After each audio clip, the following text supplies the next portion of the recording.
दोस्तों, इन 10 दिनों में आप सभी के घर गणपति जी विराजमान हैं। आप सभी उनकी भक्ति कर रहे हो, उन्हें प्रसन्न कर रहे हैं। अलग अलग पकवान बना के प्यारे बप्पा को प्रसाद के रूप में चढ़ा रहे हो। लेकिन दोस्तों, इन सब में एक चीज़ जो गणपति को चढ़ा दे तो गणपति क्रोधित हो सकते हैं। तो वो चीज़ क्या है जिससे गणपति क्रोधित हो सकते हैं, और ऐसी कौन सी चीज़ है जिससे गणपति प्रसन्न हो सकते हैं और आपकी मनोकामना पूर्ण कर सकते हैं? तो दोस्तों, गणेश जी की पूजा में आप भूल कर भी तुलसी ना चढ़ाएं। लेकिन जिस तुलसी को सभी पूजा में सर्वोपरि माना गया है, उसे गणेश जी की पूजा में क्यों नहीं चढ़ाया जाता? तो दोस्तों, पौराणिक कथा के अनुसार धर्मात्मज नाम का एक राजा हुआ करता था। उसकी एक बेटी थी जिसका नाम तुलसी था। तुलसी अपने विवाह की इच्छा लेकर लंबी यात्रा पर निकली। कई जगहों की यात्रा करने के बाद तुलसी को गंगा किनारे तप करते हुए भगवान श्री गणेश नजर आए। तप के दौरान भगवान गणेश रत्न से जड़े सिंहासन पर विराजमान थे। उनके समस्त अंगों पर चंदन लगा हुआ था। गले में उनके स्वर्ण मणि रत्न जड़े हुए थे और कमर पर रेशम का पीतांबर लिपटा हुआ था। गणेश जी के इस रूप को देखकर माता तुलसी ने गणेश जी से विवाह करने का मन बना लिया। तुलसी भगवान गणेश के पास गई और उन्होंने गणेश जी की तपस्या भंग कर दी। फिर गणेश जी के सामने विवाह का प्रस्ताव रखा। तपस्या भंग होने से श्री गणेश नाराज हो गए।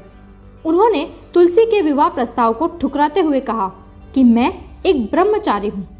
अपना अपमान सहकर माता तुलसी को गुस्सा आ गया और उन्होंने गणेश जी को श्राप देते हुए कहा कि तुम ब्रह्मचारी नहीं रहोगे, बल्कि तुम्हारे 2 विवाह होंगे। यह सुनकर गणेश जी ने भी तुलसी को श्राप दिया और कहा कि उनका विवाह एक असुर से होगा। एक असुर की पत्नी होने का श्राप सुनकर तुलसी जी ने गणेश जी से माफ़ी मांगी। इस पर श्री गणेश ने कहा कि तुम भगवान विष्णु और कृष्ण की प्रिय होने के साथ साथ कलयुग में जगत को जीवन और मोक्ष देने वाली मानी जाओगी। तुमको सारे देवी देवताओं के भोग में महत्व दिया जाएगा, लेकिन मेरी पूजा में तुमको चढ़ाना अशुभ होगा। उसी दिन से भगवान श्री गणेश की पूजा में तुलसी नहीं चढ़ाई जाती। अब दोस्तों, जानते हैं कि आखिर कौन सी चीज़ है वो जिससे गणेश जी प्रसन्न होते हैं।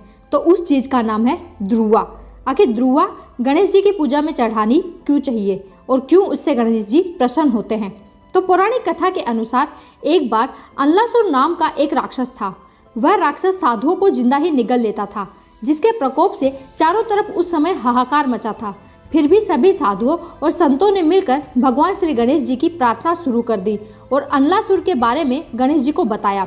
गणेश जी फिर राक्षस अनलासुर के पास गए थे और उसे उन्होंने निगल लिया।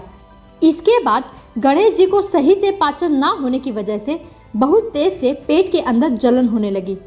तभी कश्यप ऋषि ने उस ताप को शांत करने के लिए गणेश जी को 21 दुर्वा घास खाने को दी थी। इससे गणेश जी का ताप शांत हो गया और इस कारण की वजह से ये माना जाता है कि गणेश जी को दुर्वा घास चढ़ाने से वह जल्दी ही प्रसन्न होते हैं। इसके अलावा एक और कथा बताई जाती है जो गणेश पुराण से मिलती है। इसमें बताया गया है कि नारद जी भगवान गणेश जी को जनक महाराज के अहंकार के बारे में बताते हैं और कहते हैं कि वह स्वयं को तीनों लोकों के प्रथम स्वामी मानते हैं। इसके बाद गणेश जी ब्राह्मण का वेश धारण कर मिथिला नरेश के पास पहुंचकर उनका अहंकार चूर करने के लिए पहुंच जाते हैं। तब गणेश जी ब्राह्मण के रूप में थे। उन्होंने कहा कि वह राजा की महिमा सुनकर इस नगर में पहुंचे हैं और बहुत दिनों से भूखे हैं। तब जनक महाराज मिथिला नरेश ने अपने सेवादारों से गणेश जी यानी कि ब्राह्मण के रूप में देवता को भोजन कराने के लिए कहा। फिर गणेश जी पूरे नगर का अन्न खा गए, लेकिन उनकी भूख शांत नहीं हुई। तब राजा को ये जानकारी मिली तो उन्होंने अपने अहंकार के लिए गणेश जी से क्षमा मांगी। तभी उसी ब्राह्मण रूप में गणेश जी एक गरीब ब्राह्मण जिसका नाम त्रिशिरस था, उसके घर के बाहर पहुँचते हैं, जहाँ पर उनको भोजन कराने से पहले ब्राह्मण त्रिशिरस की पत्नी विरोचना ने गणेश जी को दुर्वा घास दिया था, जिसे खाते ही भगवान गणेश जी की भूख शांत हो गई थी और वह पूरी तरह से प्रसन्न हो गए थे। बाद में भगवान गणेश जी ने दोनों को मुक्ति का आशीर्वाद भी दिया था। तब से गणेश जी को दुर्वा घास जरूर चढ़ाया जाता है।